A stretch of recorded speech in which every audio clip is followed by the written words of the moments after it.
Good afternoon. It is August 1st, 2013. We are at SBTN in Orange County, California with Mrs. Kyo Chin. And please state your name. Good afternoon. Thank you. Please state your name. My name is Kyo Chin. I was born in Hanoi, north of Vietnam, on September 3, 1937. Describe your childhood and tell me about your family. I was born in a Buddhist family with a large member, I think 9 or 10 of us. We lived together with my grandpa, my parent, and my brother, my sister. I'm the youngest one, and also my housekeeper and the baby sister who take care of me, and one more the cook, and one more person who was both the driver and take care of the horses. Yes. What was your grandfather's occupation? My grandfather, he was a what do you call it, landlord? Yeah. He was born in Mok Cự Lộc, tỉnh Hà Đông, north of Vietnam. Yes. And how about your parents? What did they do? My mom is not working. My father, he isn't working either. Before the war, because he take care of my father's property, and they have many rice field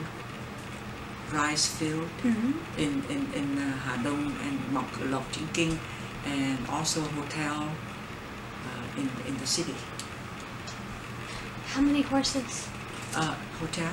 Horses, because you mentioned horses. Oh, horses? We have only 2 for my father. Yeah, my father. He loved riding. Really? Yes. And I used to riding with him when I was little. Yes. What kind of horses were they? I don't know what kind. I just remember he has 2 horses with brown color. I love the brown color. Yes.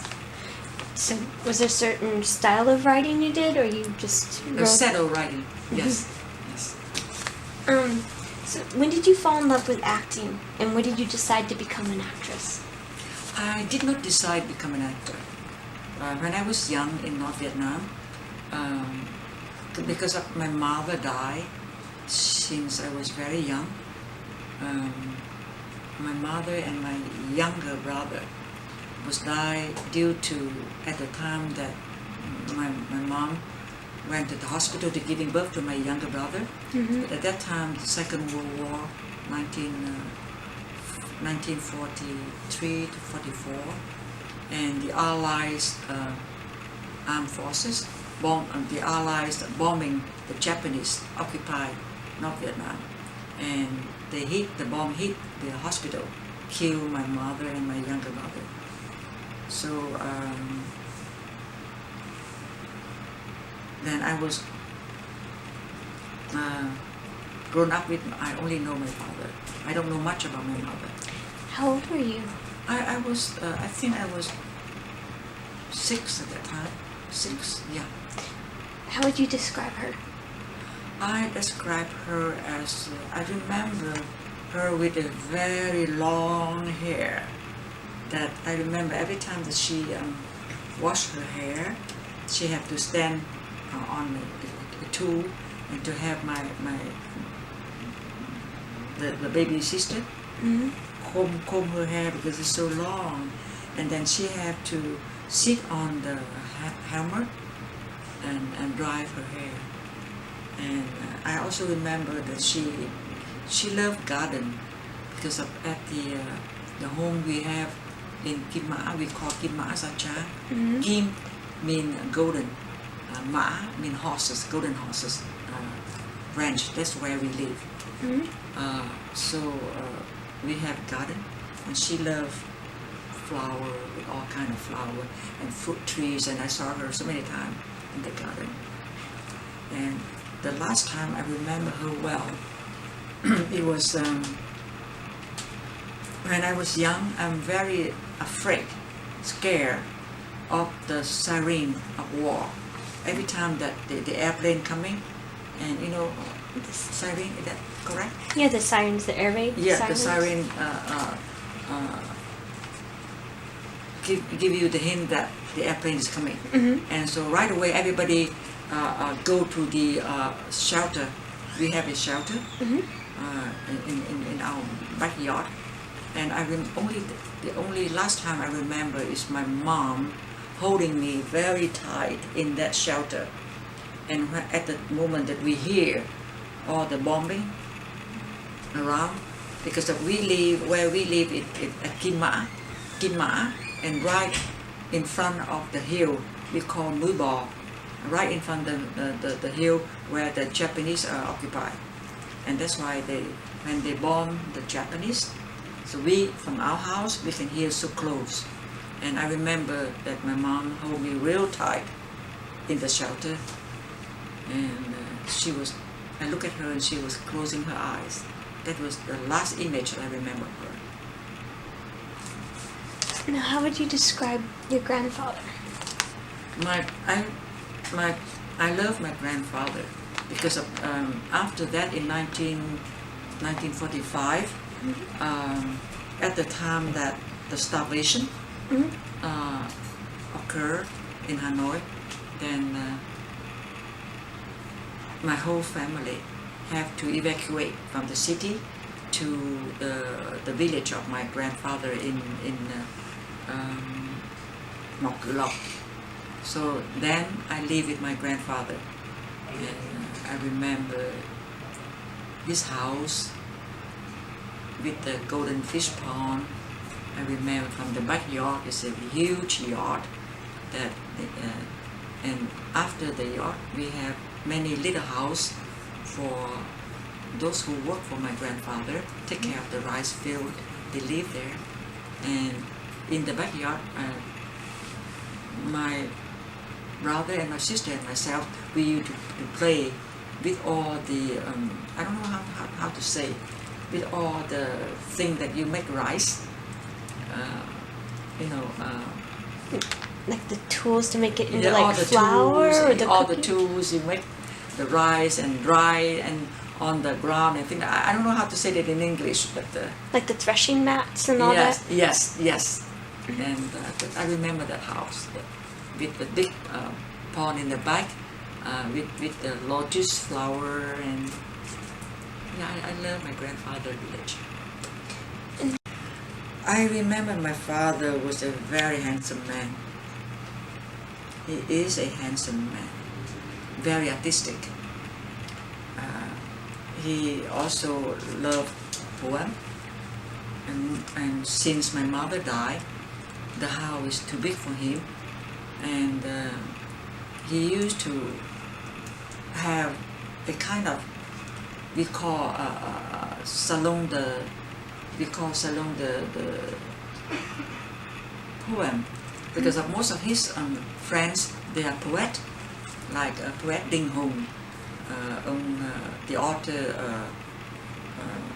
Lê Văn Chương, and the author Ngọc Giao. They're all gathering at my house at the weekend, and I am the youngest and with our mom, so my father always had me next to him. So I happen to know all of my father's dear friend, and two of them was my adopted father. Author Ngọc Giao was my adopted father, and also for this moment I couldn't think of all the name of my father friends. Hà Văn Vượng, ông Hà Văn Vượng, also my adopted father. Hà Văn Vượng later became ông Hà Văn Vượng also painting, and later he became the minister of finance in the French government, and my father was his assistant. And that group of friends that used to get together in my house, in my father's house. When you lost your mom, like you said earlier, when you were very young, and your father was your only parent you had, and you were very close to him, and you loved him very much.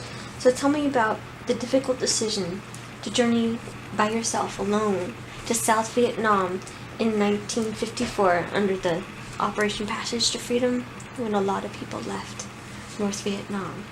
And can you describe that journey for me?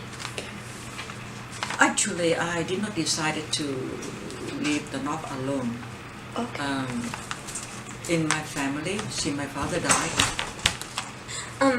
What do you think of the Geneva Accords of 1954? to me, it was a shame. The shame that the agreement have divided my country into two parts, North and South. Divide the country in two and divide millions of families belong to this side or the other side. Tell me about the difficult decision to journey to South Vietnam in 1954 when a lot of Vietnamese fled the North Vietnam under Operation Passage to Freedom, and describe that journey. Actually, I did not decide to go south by myself.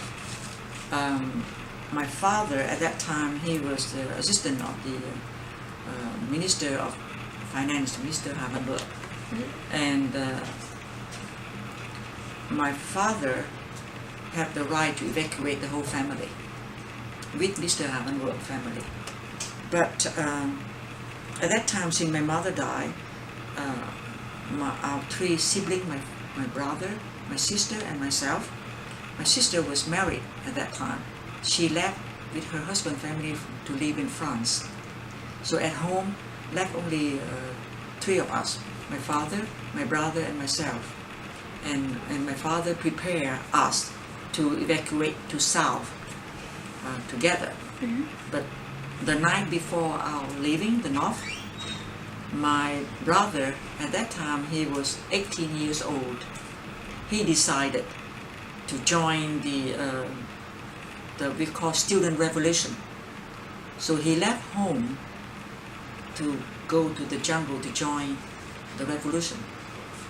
And so my father left my father and I to go south. So at the moment, we are at the airport, waiting all day long until our turn to get on the plane. Suddenly, my father pushed me on the plane and told me that go to the south first. I will stay looking for your brother, and we will join you later.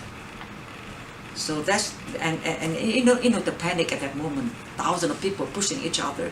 So people pushed me further and further into the plane, and I was crying and everything. But that was the last time that I saw my father, and he never made it to the south.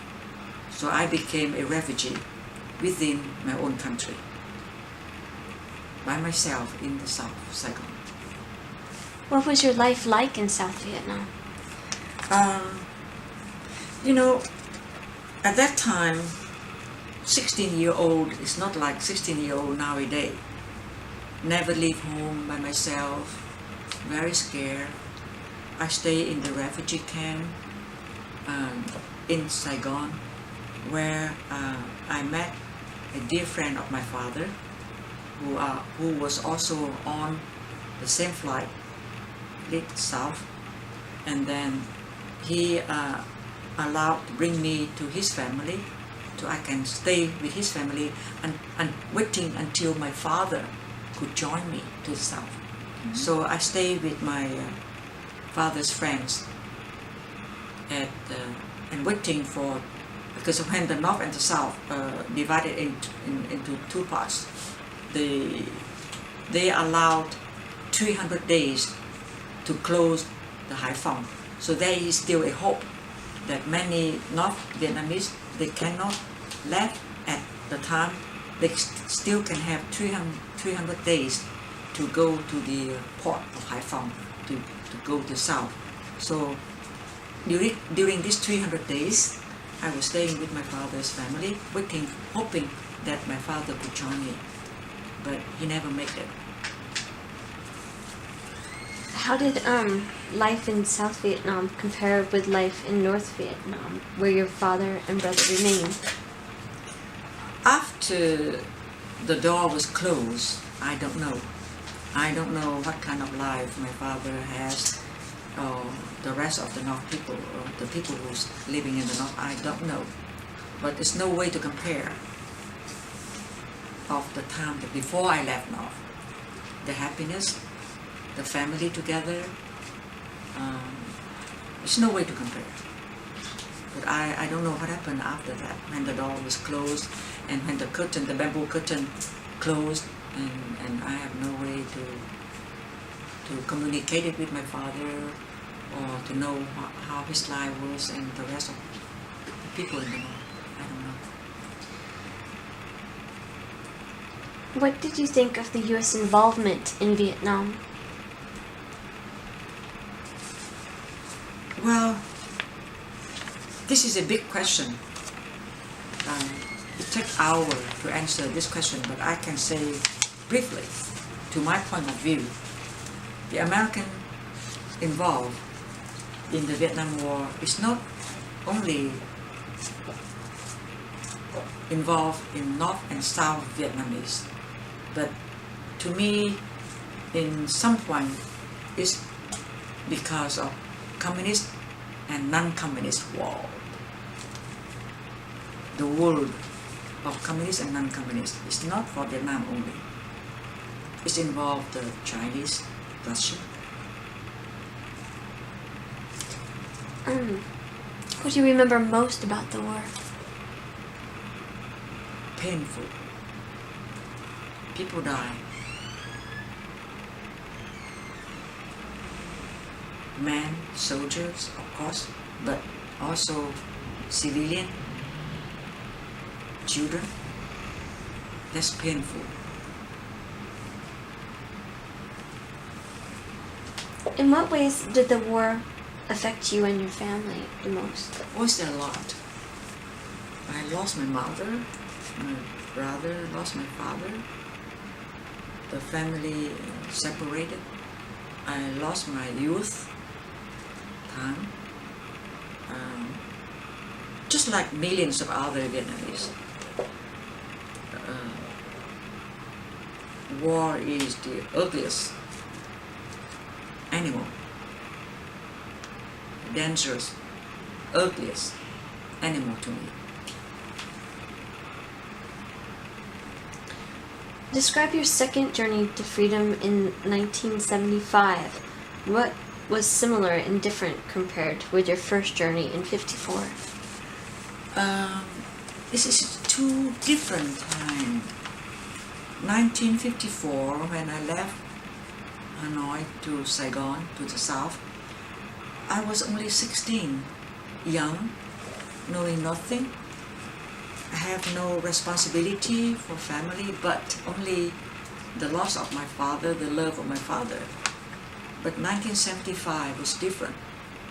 I was a mother with 3 children. So responsibility of my family, with my parent-in-law, my husband family, and our own children, is completely different. And it's not only from north to south, but this is from Vietnam to another country. And we don't know where we are going yet. So I left South Vietnam with nothing but clothes on my back. And we don't know where we're going yet. Did you leave by plane? I left Saigon in those very close to the last days of the fall of Saigon. And I left the last airplane. I was on the last airplane get out of Saigon. From Tân Sơn Nhất Airport, we landed in Singapore, where I just finished making a movie in early April 1975. So the moment the airplane landed there, and I was put in jail due to my passport belonged to a government that's no longer in power. So they put me in jail. and forcing me that I have to get out of Singapore or they will send me back to Vietnam. At that time, no other country in this world would grant me a entry visa.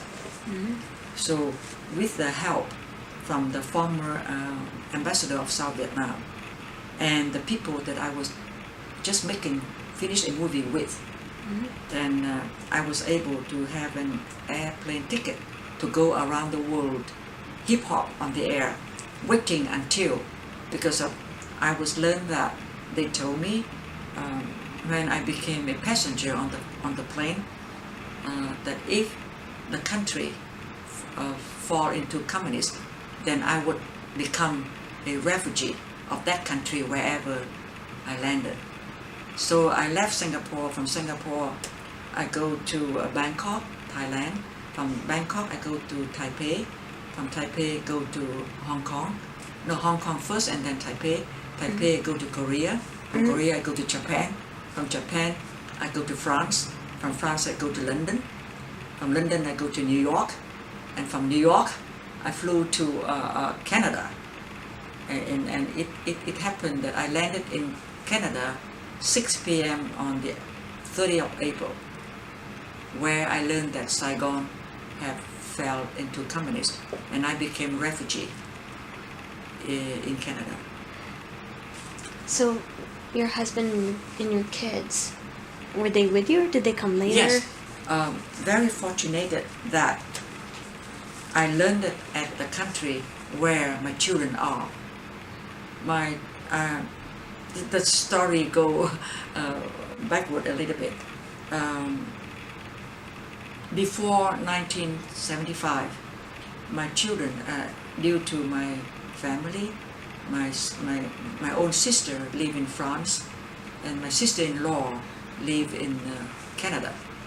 So I sent my children. At that time, I want to send my children to France, but they cannot go to France due to the paperwork. And finally, we sent our children for education in Canada. So it was so fortunate for me and my children that when I landed on April 30th, it was the fall of Saigon. And then I became refugee in Canada, where I can be together with my children. How old were your children at this time? At that time, my children was, the oldest was 15, my daughter, and the second son was 13, and the youngest one was 11. In 1975, you had an opportunity to reunite with your father, but had to make the hard decision to flee your country without reuniting with him. Tell me a little bit about that decision, because I know you were in Singapore filming, but there was an opportunity to reunite with him. Yes, because I left my father at a young age, and the relationship between him and me are so close. He's not only a father to me. He played the part of a father, a mother, and a friend to me. We were so close. We love each other so much. And he did not remarry to be close to me. My mom died when he was only 30 years old, very young. And he stayed single to take care of me, of his children. And so it's such a pain to me that I have to live without my life without him. And all of those years, we were hoping that we will get together again. There would be an opportunity for us to reunite. And then in 1975, I was torn between that if I stay, then here come my opportunity to see my father again would happen. With all those years I was dreaming of that. If I stay, then I can meet with my father. But as a mother, you always go to your children. My love at that time to my children, I have to say that is stronger than I had for my father to decided to stay to meet my father. And also I was thinking of what happened to me at the time that I left the North without my father. And I cannot stand now that if I stay and meet my father, which means my children would lose me.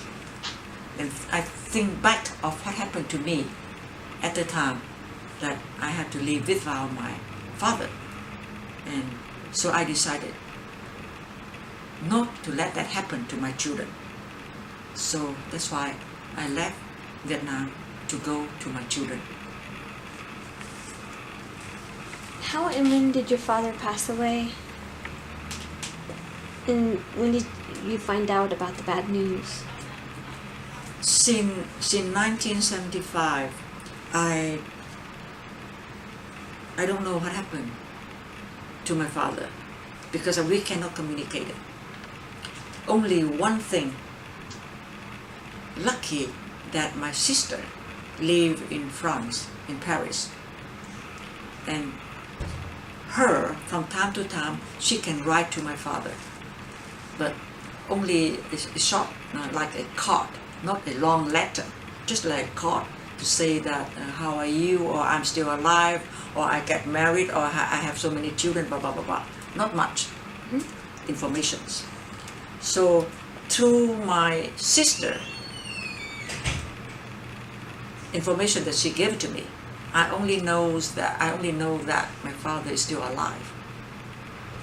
But she didn't tell me the truth, how his life is in the North. She didn't tell me that. She only tell me that yes, he's still alive. That's all. And I think that's what she knows.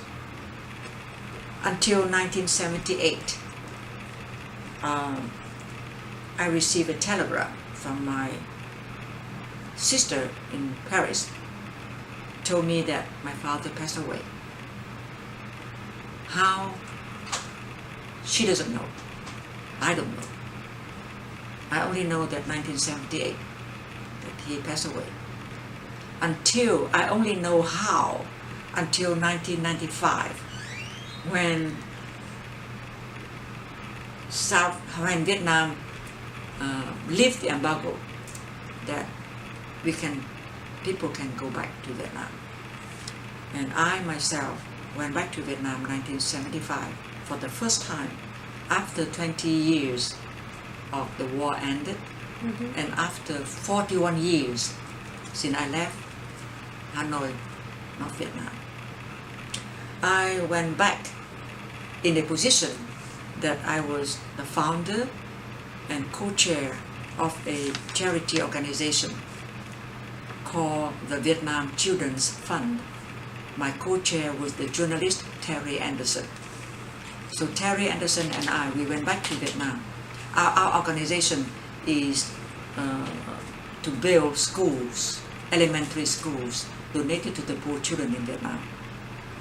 And our organization, first schools, was funded by Mr. James Kimsey. He is the founder of America Online. So, and my co-founder was veteran Louis Puller of America, the one who lost both legs on the wheelchair. So, 1995, we built with the sponsor from Mr. James Kimsey, that we built the first schools at 17th parallel, where divided my country into two parts during the wartime. So we, four of us planned to go back to inaugurate the school. And Mr. Louis Puller, Terry Anderson, Mr. James Kimsey, and myself, we planned to go back to cut the ribbon of our first school. But unfortunately, our dear co-founder Louis Fuller commit suicide months before that. So it's a big loss to us. So only 3 people left. James Kinsey, Terry Anderson, and I. We went back to inauguration, the first school of the Vietnam Children Fund in Dong Ha, 17 Parallel, center of Vietnam. That is my official mission. But my other mission is to go to Hanoi to meet my brother, whom I haven't met for 41 years. 41 years. We separate each other when we was young, 16-year-old, 18-year-old, and now after 41 years, we are all grandparents. We meet each other. It was very touching, very, very touching. 41 years that we reunited. And he see me at the airport, Hanoi. He see me at Nội Bài airport, where 41 years ago I left Hanoi for South. Now I came back to the same airport. When I left, it was my father pushed me to the plane, told me go to the South. 41 years after that, I came back to the same airport. There my brother stand waiting for me. And he looks so much like my father. So much. Same costume that he wear, the black pants and the white shirt. And for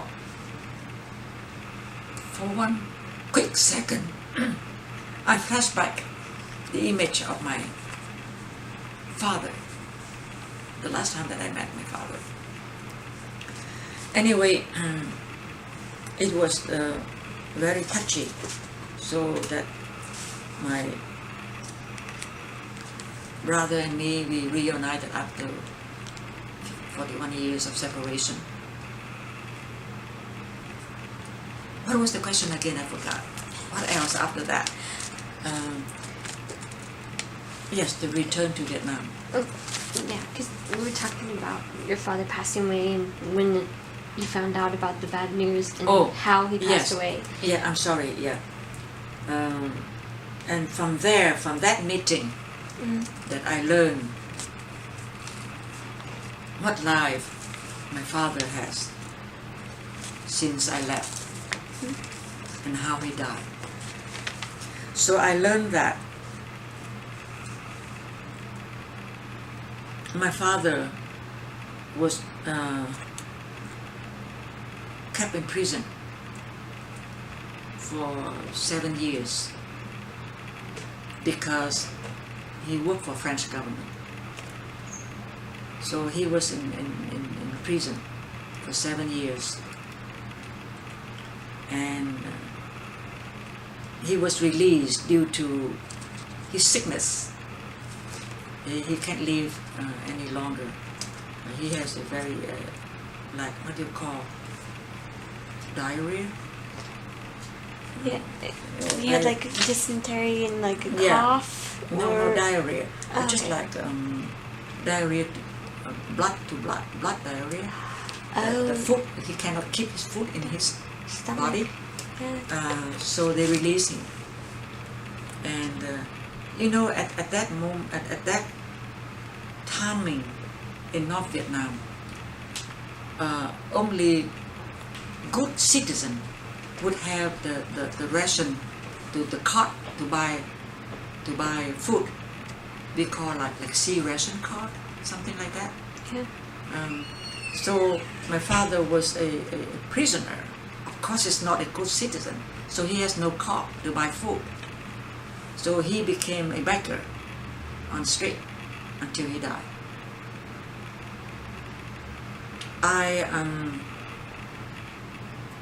I asked my brother many questions.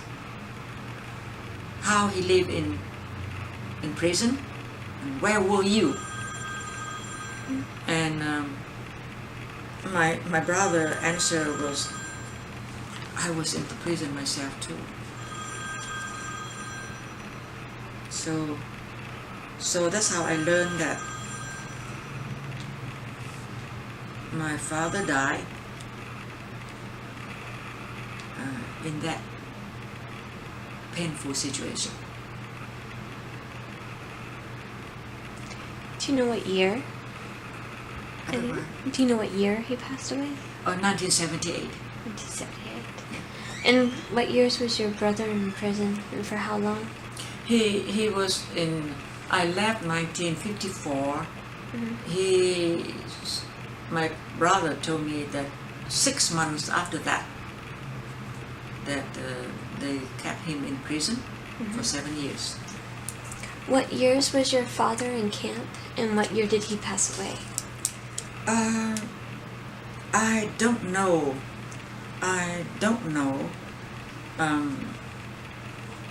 How and when he was in prison, because at that time there's no communication until 1995 when I went back to Vietnam. I met my brother, and then I learned that he spent 7 years in prison. When, I don't remember and how, but he passed away. When I learned about the news that he passed away, it was 1978 from my sister in Paris. She told me. How about your brother? What years was he in prison? I don't remember exactly what years. My father go to prison first, and I think it was years later than my brother also in prison. What did your brother tell you about the conditions of the camp? Yes, I asked him, have you ever visited Dad when he was in camp? He looked down. He didn't want to tell me too much. He just said that, well, I met him once. It was the time that I was in the same prison with him. So, he said yes. I spent a few days in the same prison with him. Then I saw him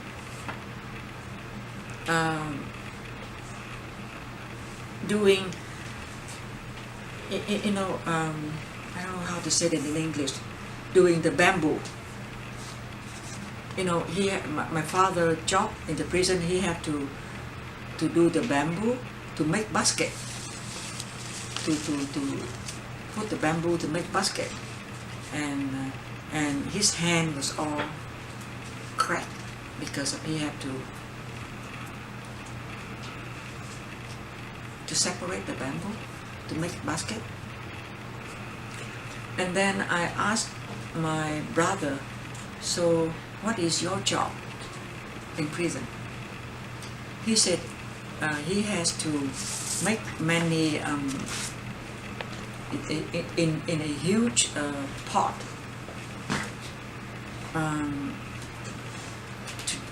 to make candle. I don't know how to say that in English either. The material to make candle. So he have to cook that kind of material to make candle. That is his job. Like tallow? Wax. Or wax? Or paraffin? Wax. Wax or something. Yeah. Some wax to make candle. Yeah. So, after listening to your brother tell you about the conditions and what happened to your father, can you reiterate how your father passed away and how that made you feel then and now about their situation. Well, as I learned that after 1954, the North was very poor, and people need a cart to buy food, and like a sea ration card. The government gave it to the good citizen. You can buy rice and food from the cart only, and that cart only provide for good citizen. But people like my father was in prison. Of course he has no card. So when he was released from prison, he became a beggar for living. Yeah. So he died of malnutrition and just poverty, the conditions Yeah. of poverty and his Yes. health. He died for malnutrition, no medicine. I was learned that he was in a very bad diarrhea, blood diarrhea, and then he died because of. I learned all of this from my adopted father. My adopted father is also the dearest friend of my father, so he told me. Do you have any regret because you did not stay to reunite with your father? Of course I was regret, but I would have a bigger regret if I did not join my children. Then I don't know, that I have to, I don't like to say that I have to make a choice between my father and my children. But I did, which is the heart of a mother always go to their children, to her children. Do you still have family in Vietnam? And do you maintain contact with them? I have my only direct relative was my brother in Vietnam, whom it was very lucky in 1995 that I went back and met him. I went back 3 times already. 1995, I went back with my co-chair of my charity foundation, the Vietnam Children Fund, which is Terry Anderson, and the sponsor of our first school built in Dong Ha at the 17th parallel, Mr. James Kimsey, founder of America Online, who funded to build the school. So we went back in 1995, where besides my official mission with my charity organization, and my personal mission is to reunite it with my only brother. So that was the first time I met with him after 41 years of separation. Then the second time was the year 2000.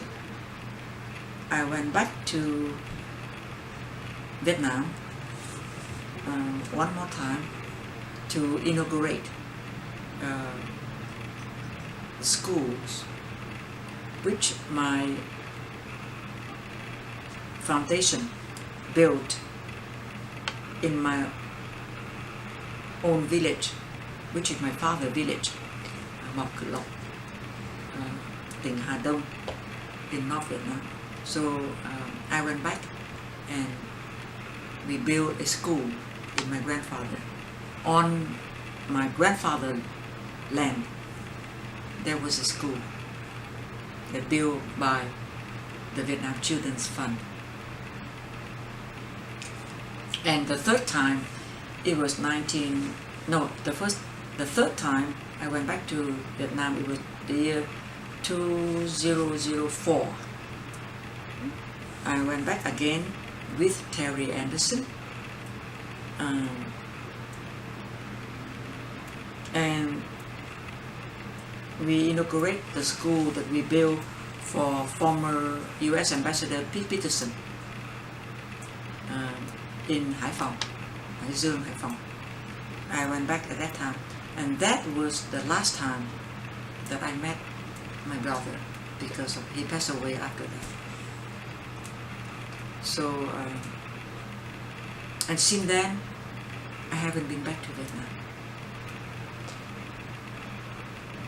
Well, I think both North and South have changed a lot. So crowded, especially in North Vietnam. I think during the wartime, people evacuate out of the skirt of the city, and then now they come back. And during the wartime, the people in Hanoi, they leave their home, they left their home to evacuate, and wherever they evacuate, they stay there. And now after the war, the new people coming in, and that makes Hanoi change a lot. Change also from the pronunciation of speaking. A little bit, you know, in Vietnam, we have 3 parts: North, Center, and South.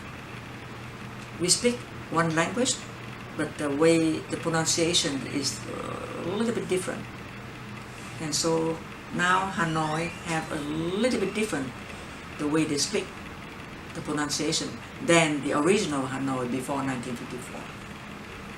And to answer your question, yes, it changed, because Hanoi, in my memory, was a very beautiful city, quiet, culture, and scenery, beautiful. But now so many new houses built without, I don't know how to say that, without the combination of the city, the old city before. You know, it's so much different. And also, I don't see much people, they wear outside, which is the long dress, on the street anymore. When I left at my time, I see many women on the street, they wear outside. But now it's not the same. So, tell us about your journey to Hollywood. What was the biggest challenge? My what? Tell us about your journey to Hollywood, and what was the biggest challenge, and what is the most rewarding? Oh, thank you. I have to go back to 1975 when I landed in Canada, and then I became refugee in Canada. There I have my 3 children study there, but I came without money, nothing but clothes on my back. And of course, the government, Canadian government, gave me $70 to survive for me to go looking for job. And with $70 and 3 kids, it would last long.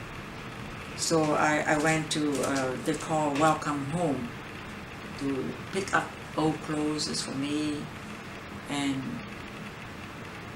looking for job. And when they interviewed me that what is my professional skill so that they can send me out for job, I told them I was an actress. And they look at me and smile politely, say that we are not casting actress here. And they told me that all the job available is on the board. Whatever left, you can pick and take it. So I see that the only job left was cleaning after the chicken. I had to take it. That's the only job left. And I have 3 kids. under my arms to take care of. So I took the job. The first job in Canada was cleaning after the chicken with the minimum wage. At that time, I think it was $2.20 or something per hour. But I live in Toronto, and the chicken farm was all the way in Scarborough, far away. I had to take a train to go there. And early in the morning, 5 a.m., I had to take train to go to Scarborough. And there, they would provide me a high book over the knees and a mask and a kind of a raincoat and with the huge holes. So I have to cleaning, after the chicken, miles and miles, chickens, the smell, and in the evening go back by train again. I worked like that for 3 days, and then I get sick. I can't stand up the smell of the chicken. I'm allergic with that. I get sick. I know that I cannot work like that. And also, it's not enough to take care of my 3 children.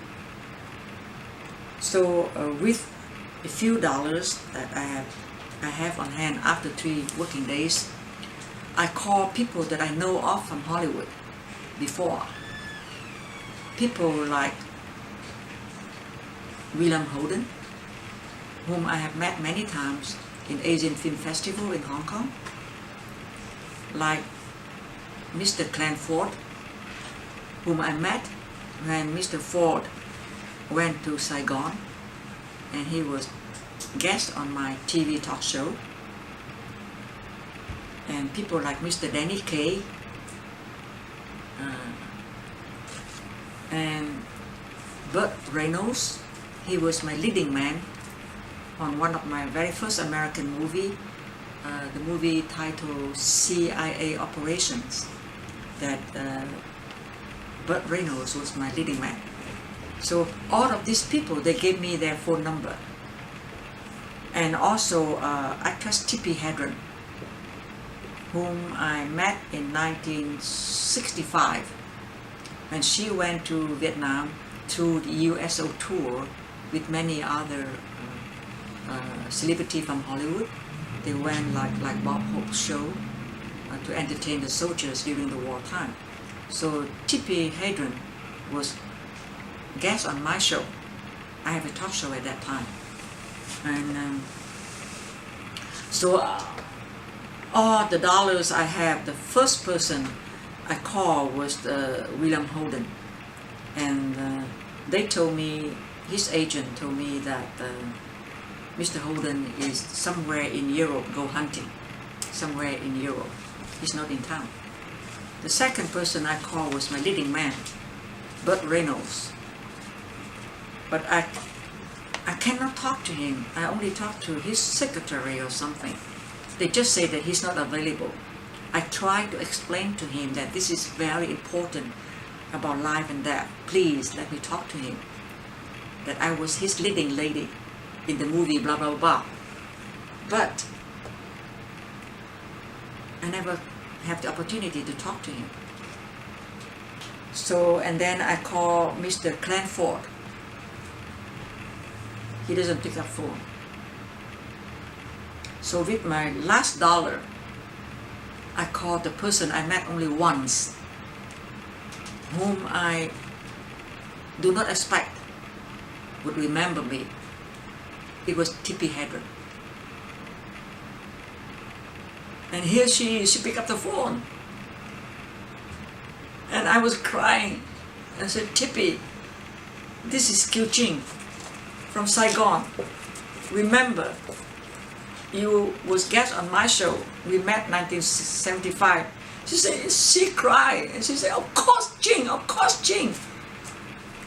You know, I've been worried about you. I don't know if you are dead or alive.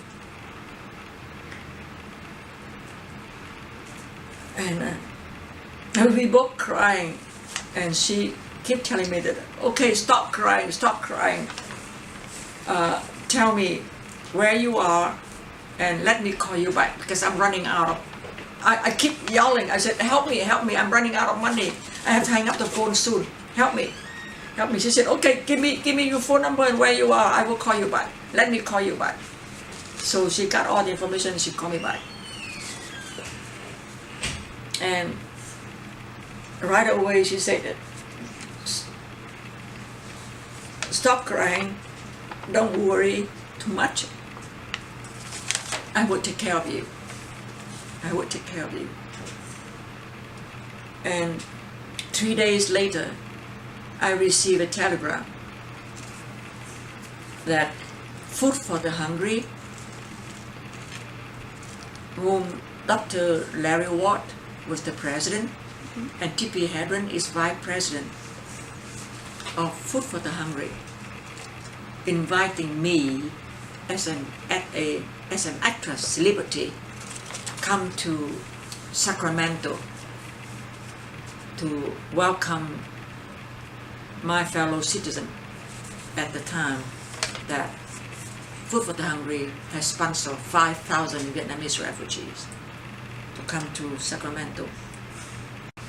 I don't know how to express my feeling when I read that telegram.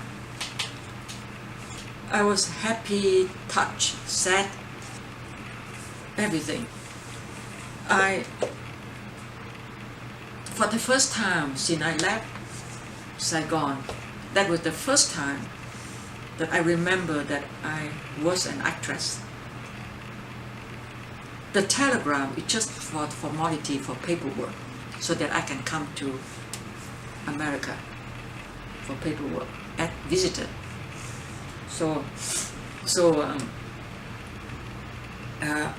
Tippi Hedren invited me to come to Sacramento, and there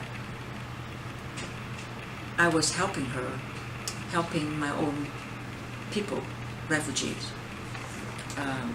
Many of them do not speak English, so I can help them fill out the forms, necessary form. I can help Tippi, I can help interpreter for Tippi. And during the daytime, we serve them food. So I work with Tippi. I was assisting Tippi in the refugee camp to helping my own refugee people. And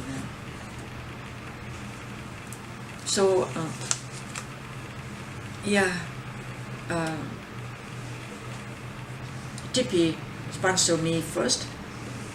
I stay here on the 15 days when my visa is over. Then she signed all kind of necessary paper to sponsor me to stay here. So I stay with Tippi in her house, wearing her clothes, eat her food.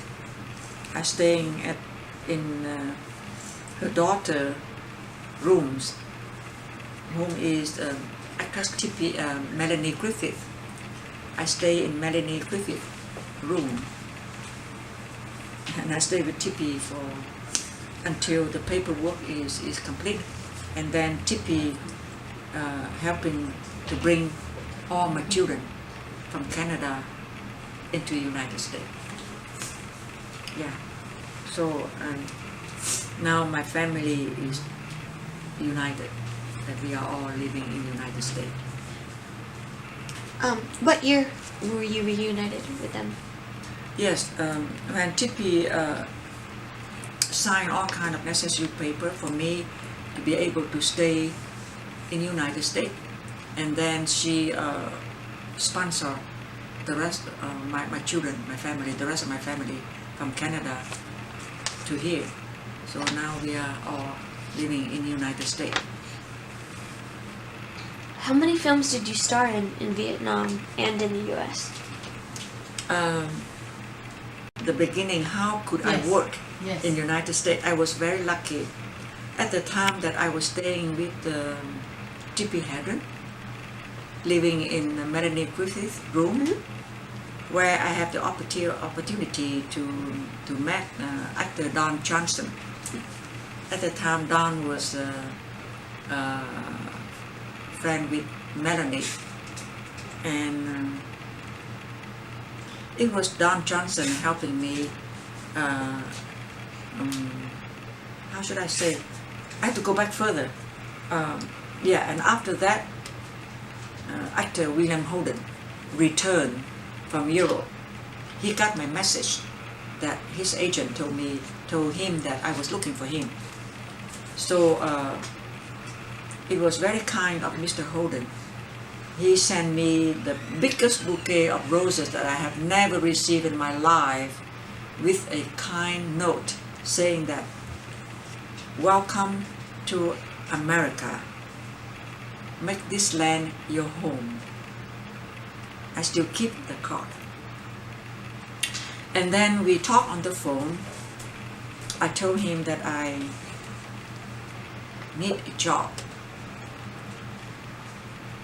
And he and William Holden and T.P. Hadron was helping me to become a client of William Morris Agency. They find me an agent at William Morris Agency. And so I became, it is very complicated. You cannot become a member of Screen Actor Guild unless you have a job. And you cannot have a job unless you are a member of the union. So these two things crisscross. And later it was Mr. Robert Wise, director Robert Wise, whom I met long year back in Vietnam, and whom I met again in Hong Kong at the time that he invited me to work in his movie called Sandpaper with Steve McQueen. It is a long story, but anyway, when he invited me to be in the movie, but the company have no permit to shoot in Taiwan due to the script or something. And years later, when they go to Hong Kong to shoot the movie, then they have to cast somebody else instead of me. But anyway, that's where I met Steve McQueen and Mr. Robert Wise. And later, it was very kind of Mr. Robert Wise signed a letter, introduced me with different director and company around here. One of them was Mr. Francis Coppola. At that time, Mr. Coppola is preparing to make the movie Apocalypse Now in Philippines. And with the introduction from Mr. Robert Wise, I have met with Mr. Francis Coppola, and they gave me a small, tiny part in a scene where I would play the wife of Marlon Brando character, the local people, the wife of character of Marlon Brando. But I was so thrilled about that. Who doesn't want to work for Francis Coppola and to play a character to become Marlon Brando's wife on screen? But unfortunately, I wasn't US citizen at that time. I cannot leave the country. If I leave the country, I would lose all the previous day that I was here. And to come, I don't know if I can come back to the United States. So I lost my huge opportunity to work for Hollywood with famous people, Marlon Brando, Francis Coppola, Martin Sheen in the movie, so I lost that opportunity. And then later it was Don Johnson introduced me with, I forgot all the name of the people, somebody who worked in Burbank studio at that time, that Robert Redford and God, I forgot the name. The movie, in a huge movie, he introduced me to try to find a character. I think the movie title All President's Man or something. Yeah, but unfortunately there's no Asian character in the movie. But I happened to meet somebody until one day Tippi Hedren took me to a huge reception, Hollywood style party, premiere of the movie Jaw. The Jaw, you know, a movie. I went there, but I was lost in the party because I know nobody there except Tippi, and Tippi is too busy meeting with friends. And I was standing in the corner by myself. And later I find out that in that party there was a person named McCabe,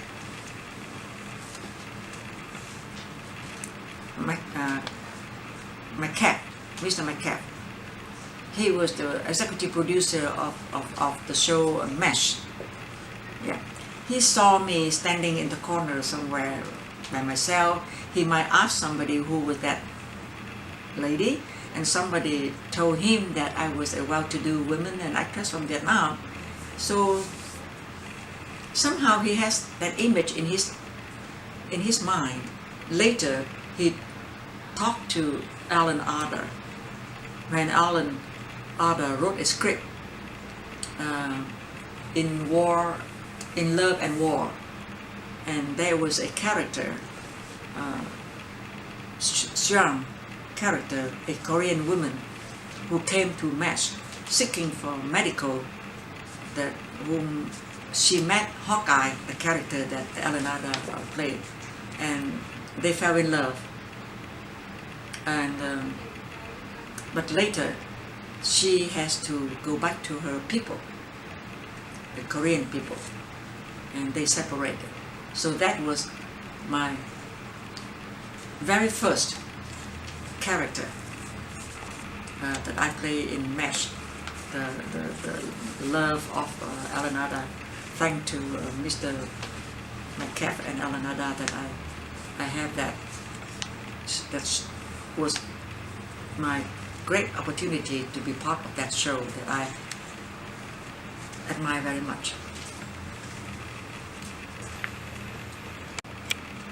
Before 1975, I was not working in Vietnam only, because at that time Vietnam was in war. Not many movie industry was very poor, but I had the opportunity to work all over in Southeast Asia, from Philippines to Singapore, Taipei, Hong Kong, and even in India.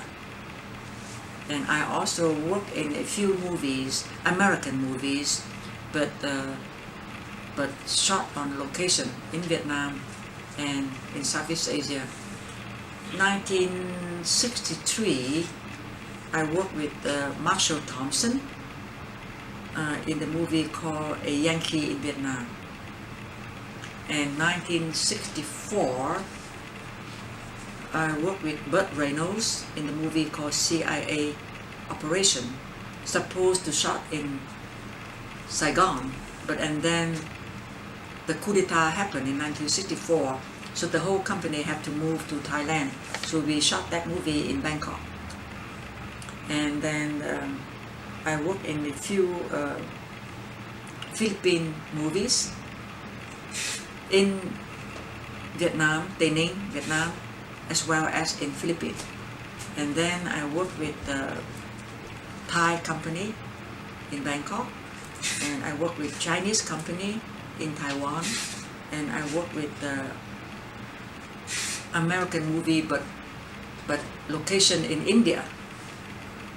I worked with one of the very famous Indian actor named Devanand Devanand was my leading man, and I play an Indian princess. So I had the opportunity to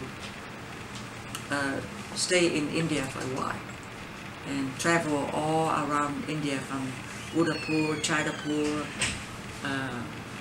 Nepal, Bombay, New Delhi, all over. And later I became the Goodwill Ambassador for film festival in New Delhi Film Festival for a few years after that. And so, which is among about 25 movies, 25 features before 1975, or from Vietnam to all over Southeast Asia, about 25 movies. And then after that, when I resettled in United States, since 1976 until now, I appeared almost 100 movies as well as television, movie for television and TV shows. Which film has brought the most satisfaction to you? Before 1975, I have to say the movie I worked in India, and also the movie I worked with Burt Reynolds in Thailand, the American movies, and some in the Philippine movie, as well as one of the Vietnamese movie which I produced called Người tình không chân dung, which is Warrior, Who Are You? From my own company. I produced that movie, 1972. I have my own movie company. Yeah, and then after 1975, working in the United States, the most memorable TV show was MASH, of course, one of my very first TV, and the opportunity to work with Alan Albert. And a few movie for television. One of them was The Letter, story by I worked with Lee Remick, the leading lady with Lee Remick, and I worked for director John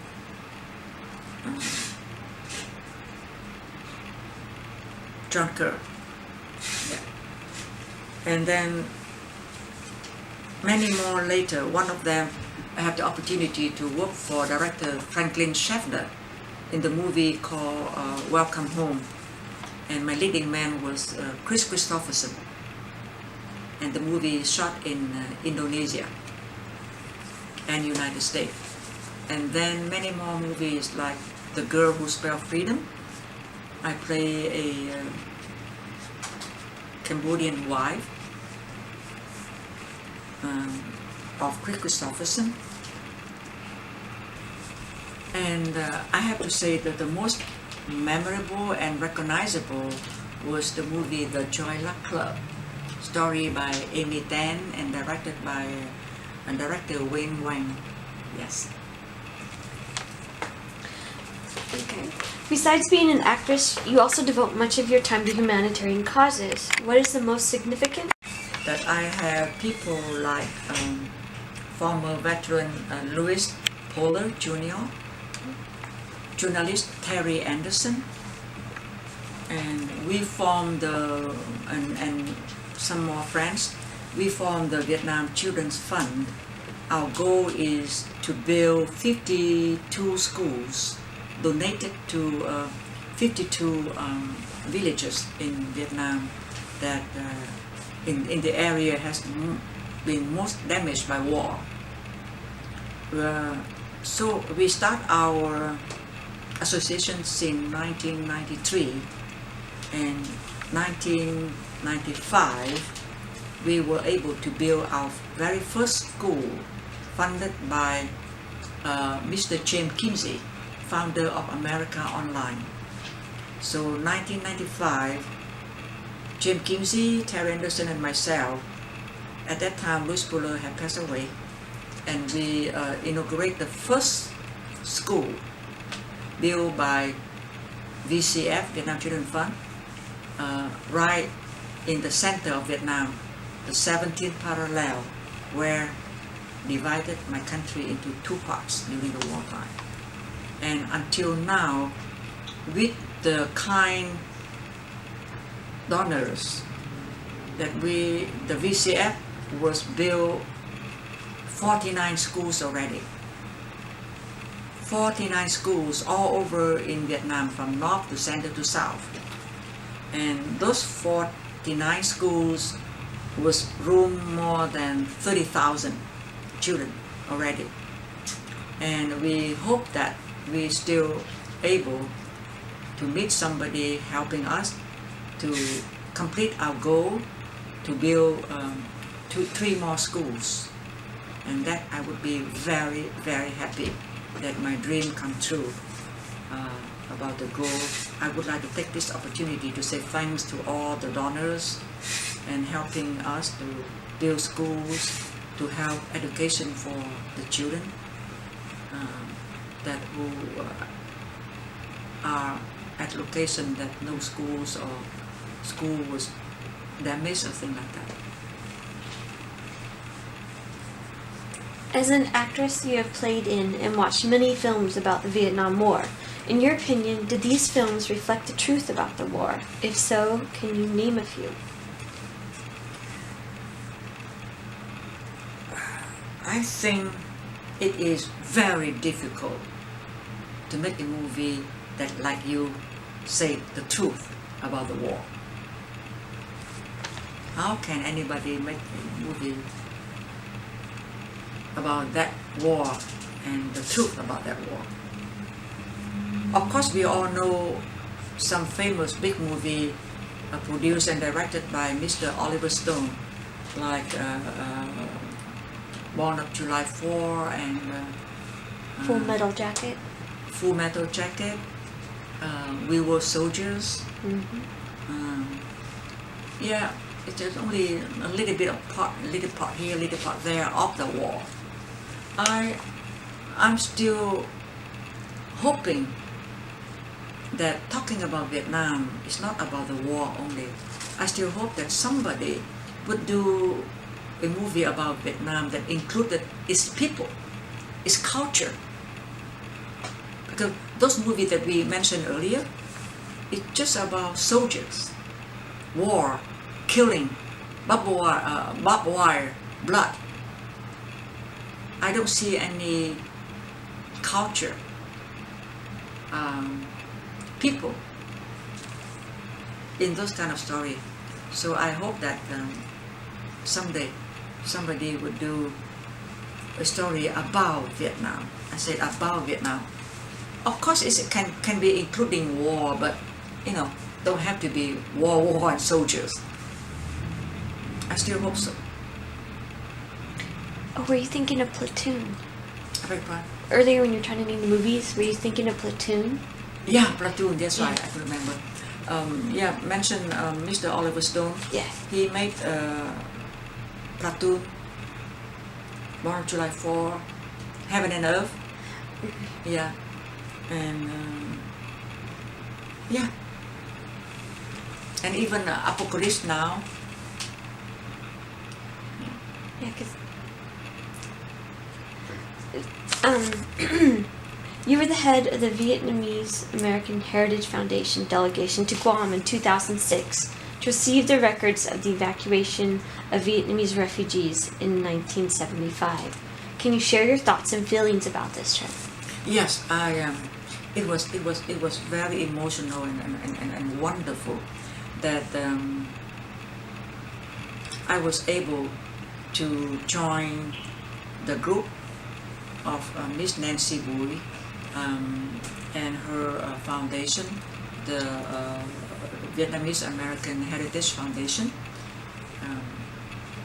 We went to Guam, is where the first flight of Vietnamese refugees, I think it was over 100,000 refugees landed in Guam 1975.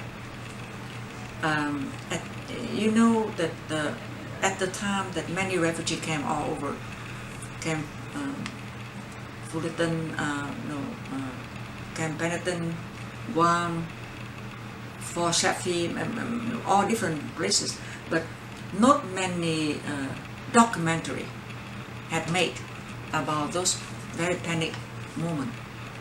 And very lucky that I happened to know somebody from Guam government. They visit at my home, and he saw my some picture of my activities related to the refugee people. He said, "Oh my God, I didn't know that you work so close with all your people and refugees and related things like that." I happen to know the people from the government of Guam, and they have more than 20 huge boxes of documentaries, papers, film, photos, picture, and they kept for so many years, and they don't need it. They want to go away. I think it would mean so much to you. If you want it, I can let you have it. And I said, "Oh my God, where can I store them?" And right away, the first person I was thinking of was Miss Nancy Bui, the president, the director of the Vietnamese American Heritage Foundation in Texas. So I contact with Nancy, and we both are so happy that we will go to Guam and receiving those important documents. So Nancy has formed, it's about 20 of us. Some belong to the Vietnamese American Heritage Foundation group, and some other like Councilman Tony Lam, who was in the camp before, and now they want to go back to see the place where they came as refugee before. And it was very touching that we went there. We all flashed back of our difficult time, and we met with Congresswoman Bordalo, and she was so kind, receiving us and introduced us, and with the mayor of Guam, and to form a kind of ceremony to handle all the documentary to Nancy Bui and myself. So that thanks to the mayor of Guam, the Congresswoman Bordalo, and the people of Guam for receiving all the refugees at the very difficult time. I have to say that the big thank you go to the military at the time, that the military helped a lot. Nancy and I, we had the opportunity to visit the air base at Guam, where the military people have helping to set up the tent, and providing food, blah, blah, blah, everything. And so I would like to take this opportunity to say thanks to Guam, to the people of Guam, and go further from there. I have to say thanks to America and American people for opening their arms and their heart. Among them, my sponsor, Tippi Hedren, opened her arms and her heart to receiving me into this country, receiving my people in this country. We are now all American citizens. We are very proud to be a part of this country, a citizen of this country. Thank you.